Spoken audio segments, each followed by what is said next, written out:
बघू शकता व्हिडिओमध्ये मित्रांनो किती चांगली खत तयार झालेली आहे। अजून ही खत घरच्या घरी तयार करायला तुम्हाला फक्त मित्रांनो एक पोतं अजून आपलं किचनचा कचरा लागणार आहे।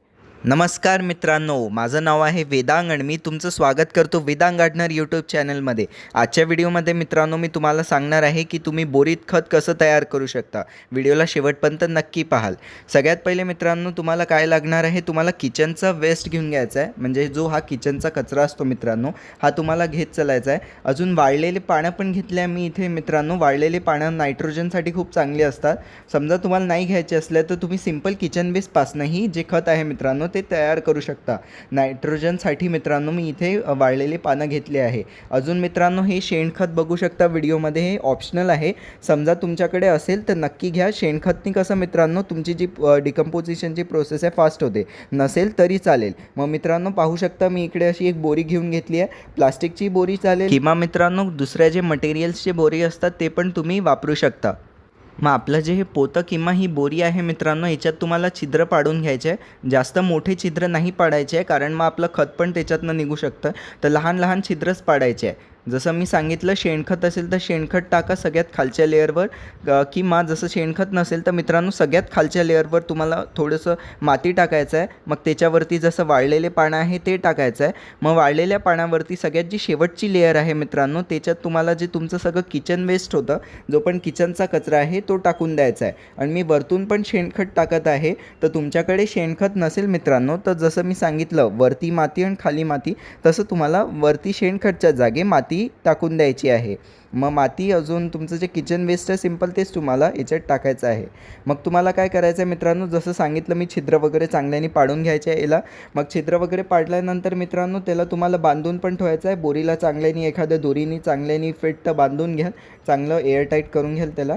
अजून मग मित्रांनो त्याला तुम्हाला सावलीत ठेवायचं आहे, जास्त उन्हात नाही ठेवायचं आहे, डायरेक्ट सनलाईटमध्ये अजिबात नाही ठेवायचं आहे। जिथे मित्रांनो सावली असते, थंडगार असते हलकंसं, त्या जागेवरच तुम्हाला तुमची जी बोरी आहे ती ठेवून द्यायची आहे।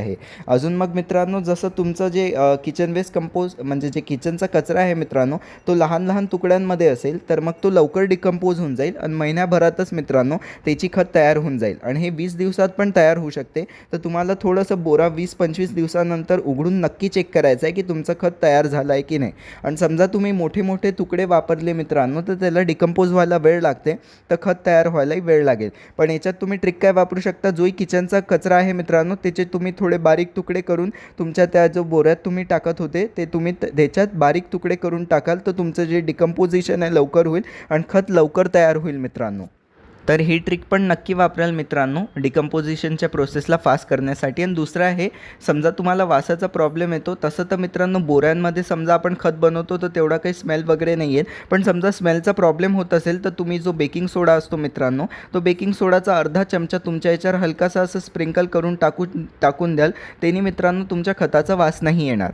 आता पाहून घेऊ मित्रांनो झाडांमध्ये कसं वापरायचं। जसं पाहू शकता मित्रांनो माझी एवढ्या लेंथची कुंडी आहे, तर मी याच्यात असं 2 मूठभर जे आपलं कंपोस्ट आहे ते टाकून देईल। आणि समजा तुमच्याकडे जसं व्हिडिओमध्ये पाहू शकता ही बाजूला अशी लहानशी कुंडी आहे, तर तुम्हाला असं 1 मूठभर टाकून द्यायचं आहे तुमचं जे खत आहे ते। आणि चांगल्याने मित्रांनो अशी खुरपी करून द्यायची आणि याच्यावर मित्रांनो चांगल्याने तुम्हाला पाणी देऊन द्यायचं आहे झाडाला। चांगल्याने ओलं नक्की कराल, जेणे की जे मित्रांनो ॲब्झॉर्प्शन होऊन जाईल खत। आणि मित्रांनो खूप जास्त पाणी अजिबात नाही टाकायचं आहे, फक्त जे खत टाकलं आहे थोडं हलकंसं तुम्हाला पाणी टाकायचं आहे, खूप पाणी नाही टाकायचं आहे। आणि 1 दिवसासाठी मग मित्रांनो झाडांना पाणी नका द्याल, मग नेक्स्ट दिवशीपासून रेग्युलर वॉटरिंग जसे करायचे तसे सगळ्या झाडांना पाणी देऊ शकता। तर अशा प्रकारे मित्रांनो तुम्ही हे खत घरच्या घरी तयार करू शकता आणि झाडात त्याचा वापर करू शकता।